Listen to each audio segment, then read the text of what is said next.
को कोटशा धन्यवाद, हार्दिक धन्यवाद कि भगवान पुरुषोत्तम श्री राम जी के प्राण प्रतिष्ठा समारोह और उसके स्थापना के संदर्भ में जो एक राष्ट्रवादी मुहिम चल रही है उसमें आप लोग अपनी सहभागिता इस सक्रियता के साथ दे रहे हैं।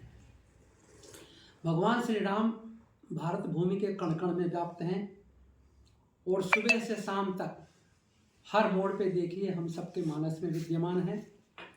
उनसे हमारी भारतीय संस्कृति अनुप्राणित है और रोम रोम में राम का अध्यात्म पूरे आर्यावर्त में छाया हुआ है, पहले से रहा है। बीच के मध्यकाल में थोड़ी उसमें परेशानी आई और ये सब हम परिचित हैं, उसमें जाने की मेरे ख्याल से कोई विशेष आवश्यकता नहीं है। लेकिन हम लोग संघर्षरत रहे। हिंदू जनमानस, भारत के तमाम राजा और तमाम राजनीति या प्रशासन से संबंधित लोग जुड़े हुए थे, उसमें लगे रहे और अंततोगत्वा हम लोग सफल हुए और आज भव्य नव्य बहुत ही उत्कृष्ट कोटि की कला से परिपूर्ण राम जन्मभूमि भवन का निर्माण किया जा रहा है, जिसका कम से कम प्रथम जो चरण है वो समाप्त हो गया है और हमारे माननीय प्रधानमंत्री श्री योगी जी 22 जनवरी को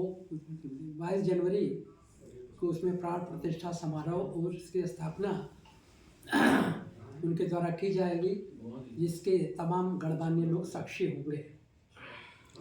इस संदर्भ में और क्या कहूँ, हम सब प्रबुद्ध हैं, सब जानते हैं इस चीज़ को।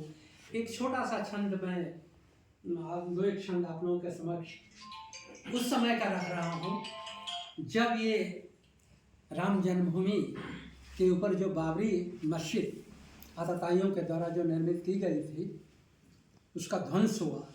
तो मैंने दो एक लाइनें क्या लिखी वो मैं आप लोगों के समक्ष रख रहा हूँ।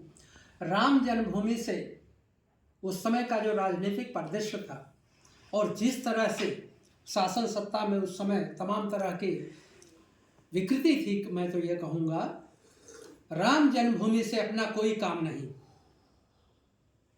राम जन्मभूमि से अपना कोई काम नहीं, बाबरी के बुर्ज से ही अपना बेड़ा पार है। और राम के खड़ाऊ में शासन के सूत्र कहाँ, बाबर की जूती में दिल्ली दरबार है। तत्कालीन समय का बाबर की जूती में दिल्ली दरबार है और कत्लेआम लूट बलात्कार चाहे जैसे हो मुगलिया सल्तनत का वही सूत्रधार है। और मिली राजगद्दी जो छोड़ जाए जंगल को, ऐसे भला राम से क्या अपना सरोकार है, ऐसे भला राम से क्या अपना सरोकार है। संस्कृति समाज सारा देश जाए चूल्हे में, अपने नेतागिरी में बहार ही बहार है। और लूट की है छूट मौज मस्ती भरी पल पल में, लूट की है छूट मौज मस्ती भरी पल पल में। काम है हराम अब तो अपनी सरकार है, काम है हराम अपने। उनके ऊपर मैंने आक्षेप दिया था कि उस पर भी तमाम तरह के बातें बात प्रतिवाद होते थे। बड़ा इस पे बहुत ही अंतर्मन में खासतौर पे यूपीए सरकार थी उस समय का, इसीलिए उसी वो कह रहा हूँ जो हमारे कारसेवकों के ऊपर गोली चला। बताइए जी, क्या आप और तरीके नहीं थे? इससे जघन्य अपराध कोई नहीं, ये जघन्यतम अपराध था मानवता के प्रति, हमारे धर्म के प्रति, हमारी भारतीय संस्कृति के प्रति और हमारे अध्यात्म दर्शन के प्रति। ये घोर अपराध था।